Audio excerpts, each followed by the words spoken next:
Hey everyone, BDF44 coming at you with another video. Difficult times, obviously. Sending condolences and prayers, frustration, and pain to everyone affected by what happened in Uvalde. Thoughts and prayers don't do it. This is a very dark day in everyone's lives. Anyone who's alive to hear about that, I'm sure is affected by it. You already know the news. I don't want to report the news on this. I just wanted to just express my sadness. That's all I can do. We could talk about all these different things. We could talk about what it means when something like this happens. We could talk about all these different various points. But at the end of the day, these are children we're talking about, 14 children. So this is not the time, I don't think, to really even get angry. It's just time to sit and feel this. That's it. That's all we can do. Feel this for a minute. It's okay to get angry.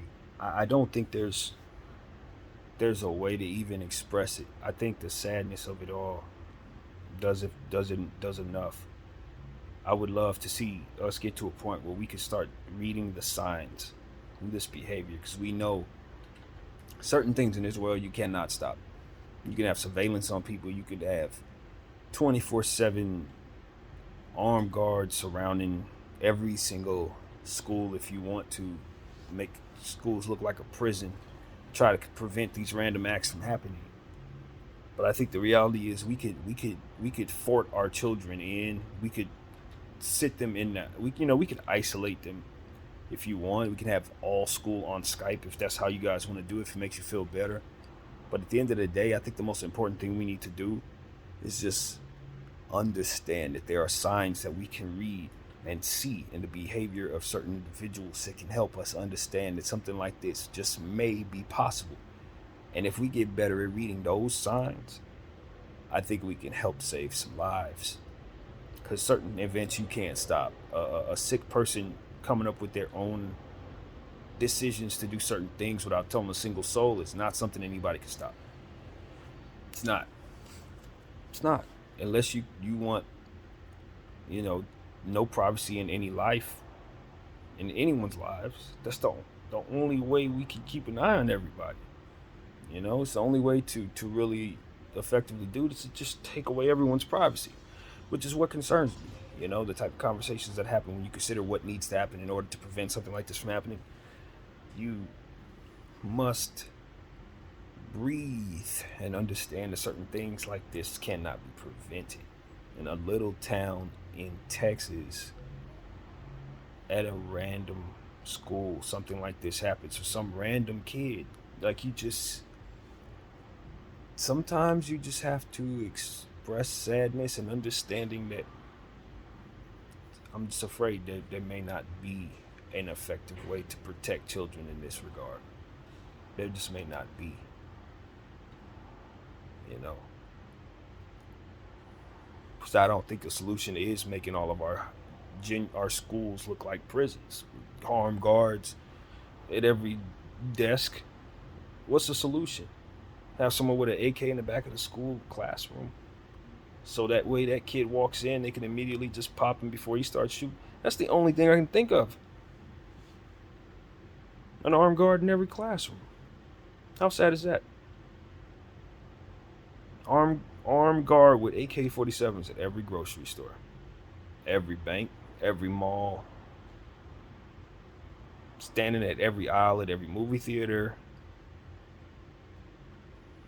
Is that how we gotta live to protect our children, protect ourselves? Nah, man. That's all I got, man. I wish I had solutions. There are no solutions for this. This is just frustration, man. And I'm sure you share it with me. Getting to a point where you see something like this every week now. They said it's a season for this. Your mind starts wandering. You start wondering if there's some type of way to wrap your mind around this to make it make sense. Maybe someone's doing something on purpose to kind of make this not so random. You know what I mean? And it makes it easier to live with. If there was some conspiracy we could wrap our heads around, there's someone to blame. You big conspiracy. You know, you guys are doing this. I don't believe that you can pinpoint that as an accurate thing. Maybe something like that could possibly exist. Maybe. But if it doesn't, still got to cope with it. So, I don't know, man. I think Steve Kerr did a much better job of summing all this up, man. We just want to see some change. We want to see some kids be safe when they leave the house to go anywhere, school, work, whatever it is that young people do these days, man. You just want to see them be in a position to be safe. That's it. You know, you think about all the kids in your family. You know, I obviously don't have any children of my own, but you know, I got people that I love that have children just the same. So there's no happiness to be found in a situation like this. When you're considering all the who were lost. I think about the teacher. I just saw a picture of the teacher, a young lady. You know what I mean? They said she had been in the business for decades. Like, you know, so what can I say, man? If we want to focus on anything, we got to focus on mental illness. We got to focus on finding a amicable solution to what is a very serious problem. That's it, man. So we will get back to our regular scheduled content, you know, but I didn't want my channel to go this day without acknowledging this. I don't know that I will acknowledge this much in other videos because it will completely change the tone of the day. But I just want everybody to know that I'm affected by this very much so. BDL 44, I thank you all for watching. I'm out.